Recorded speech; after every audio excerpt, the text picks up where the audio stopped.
నమస్కారం AC news కి స్వాగతం. తెలుగుదేశం పార్టీ కూటమి అధికారంలోనికి వస్తేనే ఆంధ్రప్రదేశ్ రాష్ట్రంలో ఉన్న గిరిజనులకు న్యాయం జరుగుతుందని, గత వైసీపీ పాలనలో గిరిజనులకు ఎక్కడా న్యాయం జరగలేదని అద్దంకి శాసనసభ్యులు గొట్టిపాటి రవికుమార్ అన్నారు.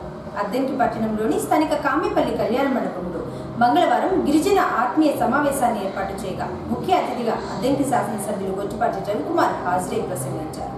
గిరిజన ప్రాంతాలలో నివసించే వారికి తెలుగుదేశం కూటమి ప్రభుత్వం ఏర్పడిన తరువాత న్యాయం జరిగే విధంగా చూస్తారని, అదేవిధంగా గిరిజనులు నివసించే ప్రాంతాలలో అన్ని మౌలిక వసతులు కల్పించి ఉపాధి కల్పన ఉండేలా చేస్తారన్నారు.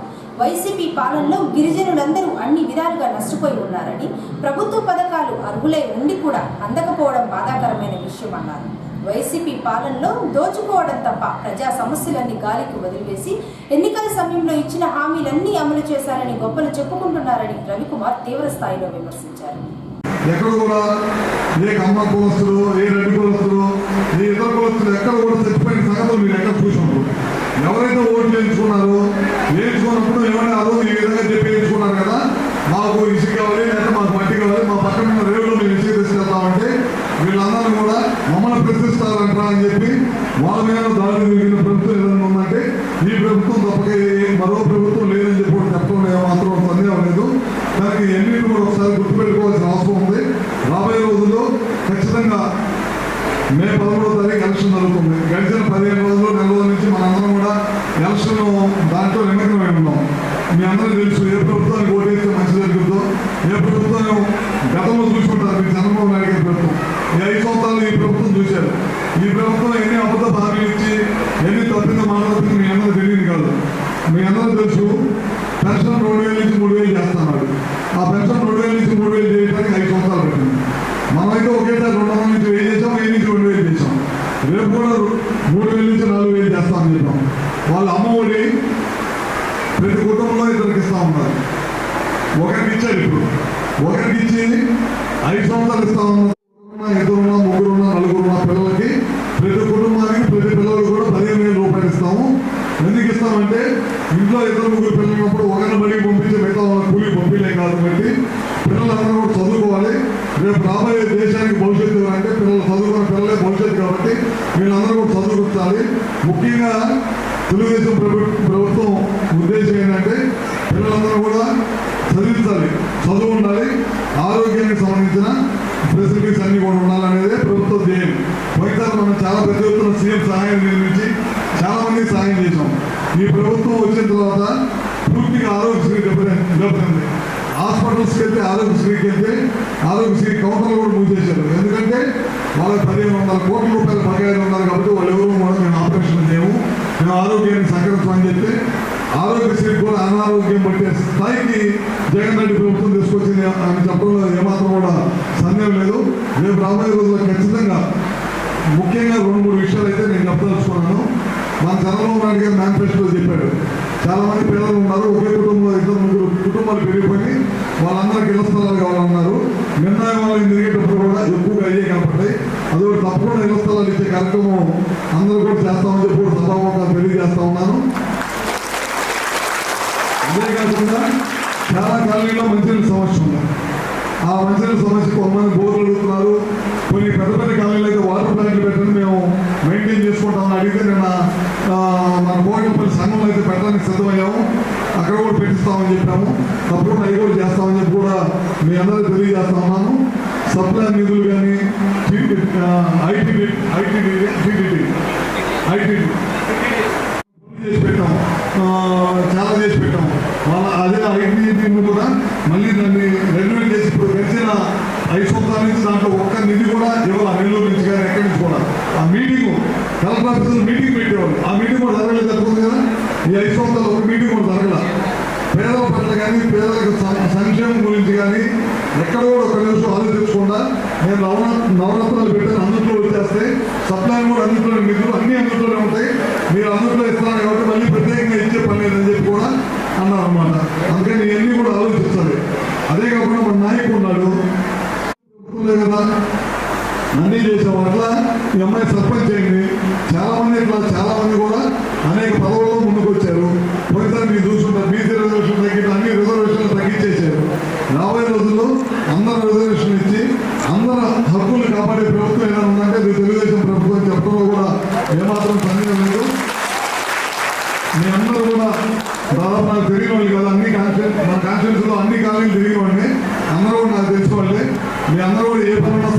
ఎప్పుడైనా నా దగ్గర రావడానికి ఏమాత్రం కూడా సంకోచించాల్సిన అవసరం లేదు. ఎప్పుడు కూడా, ఎందుకంటే గడిచిన 20 సంవత్సరాల నుంచి మీ అందరూ కూడా నా కుటుంబ సభ్యులాగే ఉన్నారు. అందరూ కూడా ఇప్పుడు వాళ్ళ పొద్దున్నే ఫోన్ చేసి ఎత్తికాల వాళ్ళు బలికొర వాళ్ళు ఒకసారి రాండి అంటే అమ్మటి వెళ్ళా. వచ్చినప్పుడు మళ్ళీ సూర్యపల్లి వాళ్ళకి పోయినసారి మనం ఇళ్ల స్థలానికి ఓట్లు వేసాం. ఇప్పుడు మనం ఇందాకెళ్తే బాగా చేశారని కరెంట్ 5 సంవత్సరాలు కరెంట్ ఇవ్వలేదు అన్నారు. అమ్మటే ఫోన్ చేసి నీళ్ళు చెప్పా కరెంట్ అడుగుతున్నా చేయమని చెప్పి. అట్లా మన కొబ్బరిపాటు సెంటర్లో తిరిగేటప్పుడు ఊరు మధ్యలో 12 ఇళ్ళు ఉన్నాయి కరెంట్లు ఎస్టీలు. మీటర్ అడిగితే 17,000 నుంచి 20,000 అడిగారంట.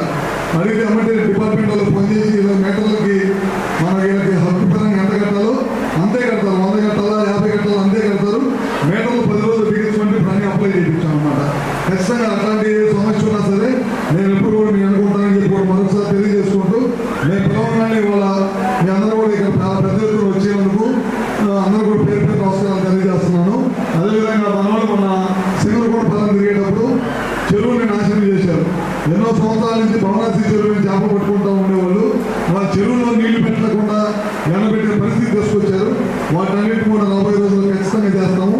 పార్టీలకు అతీతంగా ఎలక్షన్ అప్పుడు పార్టీలు చూస్తాం. ఎలక్షన్ అయిపోయిన తర్వాత అందరూ ప్రజలే కాబట్టి అందరికి పార్టీలకు అతీతంగా అందరూ కూడా పనిచేస్తామని కూడా మరొకసారి పేరు పేరు తెలియజేసుకుంటూ,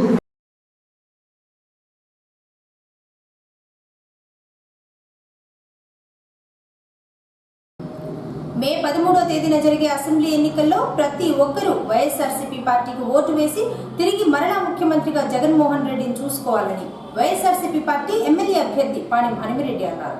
సంతమాగులూరు మండలం పుట్టవారిపాలెం గ్రామంలో పాతమాగులూరు గ్రామంలో మంగళవారం హనుమిరెడ్డి ఎన్నికల ప్రచారంలో పాల్గొన్నారు. ముందుగా ఇంటింటికి తిరిగి త్వరలో జరగనున్న అసెంబ్లీ ఎన్నికల్లో ప్రతి ఒక్కరూ ఫ్యాన్ గుర్తుకు ఓటు వేసి తనను భారీ మెజారిటీతో గెలిపించాలని ఓటర్లను కోరారు. ఆంధ్ర రాష్ట్రం అభివృద్ధి కావాలన్నా, పేద ప్రజలకు, బడుగు బలహీన వర్గాల వారికి పథకాలు అందాలన్నా ముఖ్యమంత్రిగా జగన్మోహన్ రెడ్డి ఉండాలని హనుమిరెడ్డి తెలిపారు.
పాణెం చిన్న హనుమిరెడ్డిలను ఓటు వేసి గెలిపించాలని మీ అందరినీ కోరుతా ఉన్నాను.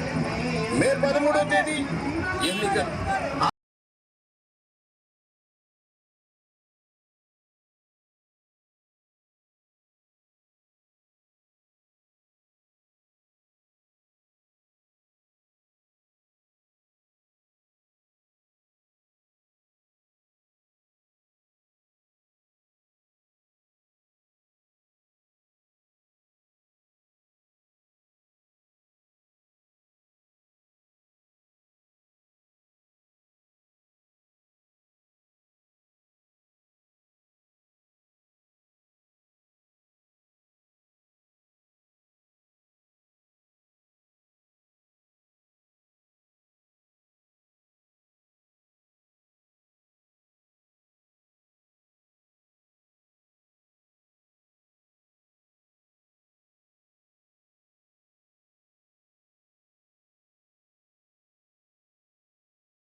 ఎక్కడా ఎటువంటి ఇబ్బందులు లేకుండా ప్రశాంత వాతావరణంలో ఎన్నికలు జరిగే విధంగా చూడటమే వారి లక్ష్యమని సంతమాగులూరు ఎస్ఐ సురేష్ అన్నారు.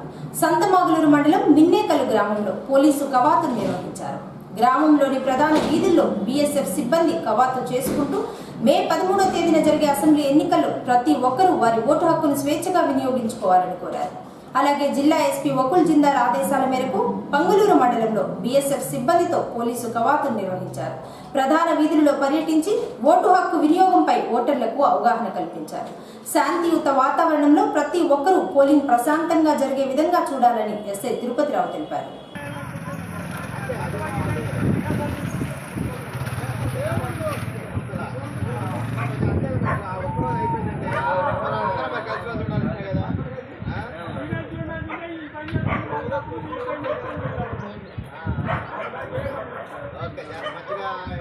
హ్యాపీగా మనం ప్రశాంతంగా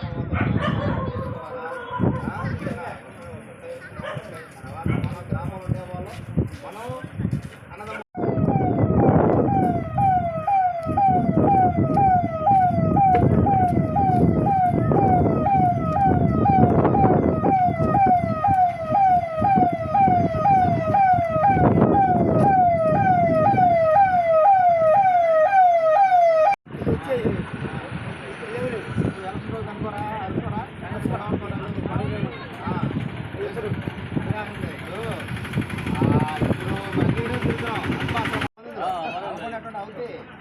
అందరూ మంచిగా ఉండగా అందరూ వచ్చి మన ఓటు మనం వేసుకొని వెళ్దాం అనేది అందరూ ఎందుకు అనుకుంటారు. అది రకరకాలుగా మాకి వాళ్ళకి వేసేవాళ్ళని కానీ నేను చెప్పేది ఏంటంటే ఎలక్షన్ టైంలో గొడవలు కానీ మాత్రం అవి జీవితాంతం ఎండబడుతుంది. సో అది మనం దృష్టిలో పెట్టుకొని ప్రశాంతమైన వాతావరణం. ఆంధ్రప్రదేశ్ రాష్ట్రంలో ప్రజలకు సుపరిపాలన అందాలంటే తెలుగుదేశం పార్టీ ఉమ్మడి కూటమి అధికారంలోనికి రావాల్సిన అవసరం ఉందని, బాబు వస్తేనే ఆంధ్రప్రదేశ్లో ఉన్న ప్రజలకు న్యాయం జరుగుతుందని తెలుగుదేశం పార్టీ బాపట్ల పార్లమెంట్ ఎన్నికల సమన్వయకర్త బాచిన చెంచుగరటయ్య అన్నారు. అద్దెంకి పట్టణంలోని సింగరకొండ రోడ్లో ఉన్న వారి కార్యాలయంలో ఏర్పాటు చేసిన మీడియా సమావేశంలో గరటయ్య మాట్లాడారు. గత 5 సంవత్సరాల పాలనలో జరిగిన నిరంకుశ పాలన, కక్ష సాధింపు చర్యలు చూస్తుంటే 1977 నాటి ఇందిరాగాంధీ ఎమర్జెన్సీ విధానాన్ని తలపించిందన్నారు. ప్రత్యర్థి రాజకీయ పార్టీల నేతల్ని, ప్రజల్ని భయపెట్టి లొంగదీసుకోవడానికి ప్రయత్నించారన్నారు. ప్రత్యర్థుల ఆర్థిక మూలాలపై దెబ్బ కొట్టేందుకు అధికార యంత్రాంగాన్ని బాగా వాడుకున్నారని, కోరిసపాడు ఎర్రం చిన్నపోలిరెడ్డి ఎత్తిపోతల పథకం మధ్యలో నిలిచిన విషయాన్ని తను ఎన్నోసార్లు ముఖ్యమంత్రి దృష్టికి తీసుకెళ్లినప్పటికీ ఫలితం లేకుండా పోయిందన్నారు. మే 13వ తేదీన జరిగే ఎన్నికల్లో అద్దెంకి నియోజకవర్గంలో ఉన్న ప్రజలందరూ తెలుగుదేశం పార్టీకి ఓటు వేసి ఉమ్మడి కూటమి ప్రభుత్వం అధికారంలోనికి వచ్చే విధంగా చూడాలన్నారు. వైఎస్ఆర్ కాంగ్రెస్ పార్టీని వీడి తెలుగుదేశం పార్టీలో చేరిన విషయం మీ అందరికీ తెలిసిందే. తెలుగుదేశం పార్టీలో చేరిన తర్వాత నాకు బాపట్ల పార్లమెంటరీ నియోజక కోఆర్డినేటర్గా నియమిస్తూ ప్రధానంగా బాపట్ల, చీరాల, సంతనూతలపాడు నియోజకవర్గాల మీద ముందక్కడ కార్యకర్తలని, నాయకులను సమన్వయం చేసి పార్టీని విజయపథంలో నడిపే విధంగా అధిష్టానం సూచన చేసింది. అందుకనే గత 10 రోజుల నుంచి సార్ ఇప్పుడు ఇది పేపర్లో చెప్పండి సార్, మాకు సపరేట్ చెప్పండి. ఎందుకంటే రేపు మా 13 తారీఖు కదా, రేపు జరగబోయేటువంటి ఎన్నికల్లో తెలుగుదేశం పార్టీని విజయపథంలో నడిపించేందుకు కార్యకర్తలందరూ కృషి చేయవలసిందిగా, ముఖ్యంగా అద్దెంకి నియోజకవర్గంలో 25,000 పైగా మెజార్టీ సాధించాలని చెప్పేసి కార్యకర్తలందరినీ ఒకసారి మా నాయకులు, ఎందుకంటే మొన్నదాకా వైఎస్ఆర్ కాంగ్రెస్ పార్టీలో ఉండి నాతో పాటు తెలుగుదేశం చేరడం జరిగింది. వాళ్ళందరినీ కూర్చోబెట్టి సమయపరిచి గతంలో ఉన్నటువంటి తెలుగుదేశం పార్టీలో ఉన్న వాళ్ళతో, నాయకులతోటి, కార్యకర్తలతోటి ఏ అరమరికలు లేకుండా కలిసి పనిచేసి సమిష్టిగా పనిచేస్తే ఈ నియోజకవర్గంలో 25,000 పైగా మెజార్టీ సాధించడం అనేది అంత కష్టమేం కాదు. కాబట్టి ఆ దిశగా చేయటానికి సూచన చేయటానికి అందరిని పిలిచి ఈరోజు మాట్లాడడం జరుగుతూ ఉంది. అందులో భాగంగా ఈరోజు ఇక్కడికి వచ్చాం కాబట్టి నేను మొట్టమొదటిసారిగా పార్లమెంటరీ నియోజకవర్గ బాధ్యతలు తీసుకున్న తర్వాత అద్దెంకి రావటం, ఆ సందర్భంగా మీడియా సమావేశం నిర్వహించడం జరుగుతూ ఉంది. అయితే ముఖ్యంగా ఇప్పుడున్న పరిస్థితుల్లో ఎందుకు తెలుగుదేశం పార్టీని గెలిపించాలి? తెలుగుదేశం ఒకటే కాదు, ఇవాళ తెలుగుదేశం, జనసేన, భారతీయ జనతా పార్టీ కూటమిని గెలిపించాల్సిన ఆవశ్యకత ఎందుకు వచ్చింది అనేటువంటి విషయాన్ని మనం ముందుగా తీసుకెళ్లాల్సిన అవసరం ఉంది. నేను రాజకీయాల్లో 1974 సంవత్సరంలో వచ్చాను. అప్పటి నుంచి చూస్తూ ఉంటే ఈనాడు వైఎస్ఆర్ కాంగ్రెస్ పార్టీ జగన్ పాలన గత 4.5 సంవత్సరం నుంచి ఆయన అధికారం చేపట్టిన నుంచి కూడా మనం చూస్తూ ఉన్నాం. 1977లో ఇందిరాగాంధీ ఎమర్జెన్సీ రోజు గుర్తుకొస్తా ఉన్నాయి. అప్రజాస్వామ్యం, వ్యవస్థలను కూడా నిర్వీర్యం చేయటం, ఎవరి మాట వినకపోవటం, తను చెప్పిందే వినాలనేటువంటి పరిస్థితులు. ప్రజాస్వామ్యానికి ఎన్నికైనటువంటి శాసనసభ్యులు కానివ్వండి, మంత్రులు కానివ్వండి, వాళ్ళ శాఖల మీద నియంత్రించే పరిపాలన అధికారం ఏమీ లేకపోవటం, తను బటన్ నొక్కుడు తప్పితే రెండో కార్యక్రమం లేకపోవటం, అభివృద్ధి అనేది లేకపోవటం. అందువల్ల ఈ చేసేటి కార్యక్రమాలన్నీ కూడా మరి చూస్తామంటే సంక్షేమం, నవరత్నాలను చెప్పుకుంటూ మిగతా సమస్యలు ఏదున్నప్పుడు కూడా ఆ సమస్యల నుంచి పట్టించుకోకుండా కేవలం తను చెప్పిందే చేస్తామనే విధంగా స్థానికంగా ఉండేటి నాయకుల యొక్క ప్రజల అభిప్రాయాన్ని గౌరవించకుండా తన నిర్ణయమే ఇంప్లిమెంట్ చేయాలి, కానీ ఈ నాయకులు చెప్పేదానికి ఏమాత్రం లేని పరిస్థితులు. ఉదాహరణకి అద్దంకి నియోజకవర్గంలో ప్రధానమైన సమస్య నీటి సమస్య, సాగునీటి సమస్య.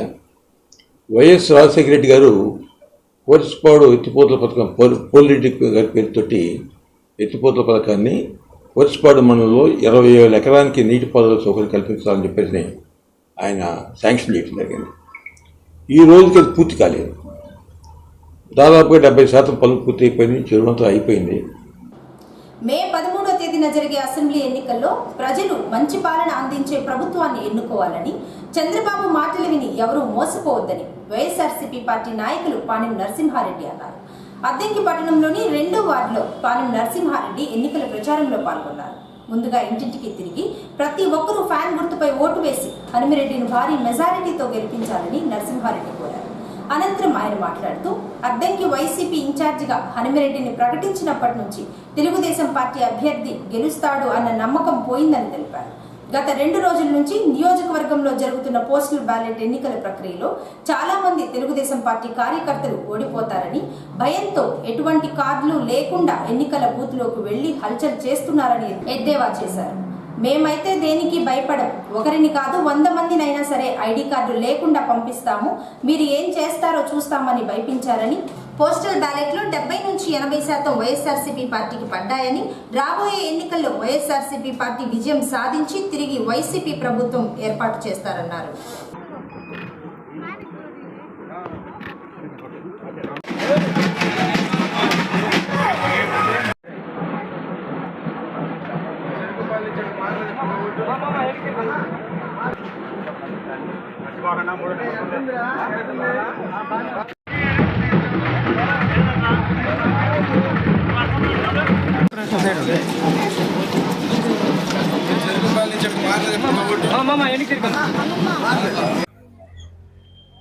మీ అందరికీ తెలుసు, అద్దంకి కాన్స్టిట్యున్సీకి పానెం చిన్న హనుమిరెడ్డి గారు జస్ట్ 4 నెలల కిందటే రావటం జరిగింది. హనుమిరెడ్డి గారు రావడానికి ముందు అద్దంకి రాజకీయ పరిస్థితులు ఏ విధంగా ఉన్నాయో మనందరికీ తెలుసు. ప్రతి ఒక్కళ్ళు కూడా టీడీపీ 50,000తో గెలుస్తుంది, 60,000తో గెలుస్తుంది అన్న వాళ్ళే ఉన్నారు తప్ప వైసీపీకి ఎక్కడా కూడా పోటీ ఇవ్వలేదనే రాజకీయ రూపురేఖలే మారిపోయినాయి.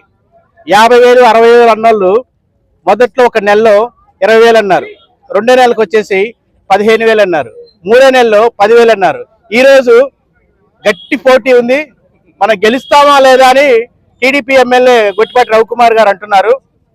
చూపిస్తాం, ఆయన కూడా ఇంకొక వారం వెయిట్ చేయమనండి. గట్టి పోటీ కాదు, వైఎస్ఆర్సీపీకి మీరు గత 2 రోజుల నుంచి చూసినట్టయితే అద్దంకి కాన్స్టిట్యూన్సీలో పోస్టల్ బ్యాలెట్ ఎలక్షన్స్ జరుగుతూ ఉన్నాయి. మేము అబ్జర్వ్ చేశాం, చాలా మంది టీడీపీకి సంబంధించినటువంటి బూత్ ఏజెంట్లు వాళ్ళకి సంబంధించిన ఎటువంటి ఐడి కార్డ్స్ కూడా లేకుండా బూతుల్లో హల్చల్ చేస్తాం చాలా మంది గమనించారు. మీడియా మిత్రులకు కూడా అదంతా తెలుసు. దీన్ని అయితే మేము తీవ్రంగా ఖండిస్తున్నాం. మేము ఒకటే తెలియజేస్తున్నాం, మేము దేనికి భయపడం. ఒక్కలు కాదు 100 మంది ఏజెంట్లు ఐడి కార్డు లేకుండా పంపిస్తాను, ఎలా చేస్తారు. మేము ఒక్క మాట కూడాను ఏం చేస్తారో చూద్దాం. పడే ప్రతి ఓటు మీ అందరికీ తెలుసు. పోస్టల్ బ్యాలెట్ లో 70 నుంచి 80% వైఎస్ఆర్ కాంగ్రెస్ కే పడ్డాయని ప్రతి ఒక్కరు కూడా ఈరోజు అద్దంకి కాన్స్టిట్యూన్సీ అంటున్నారు. అదే నాంది వైఎస్ఆర్ గెలుపుకి, అదే నాంది టీడీపీ పత్రానికి కూడా అదే నాంది. Thank you. ఏఎస్ఎన్ న్యూస్ ఇంతటితో సమాప్తం. నమస్కారం.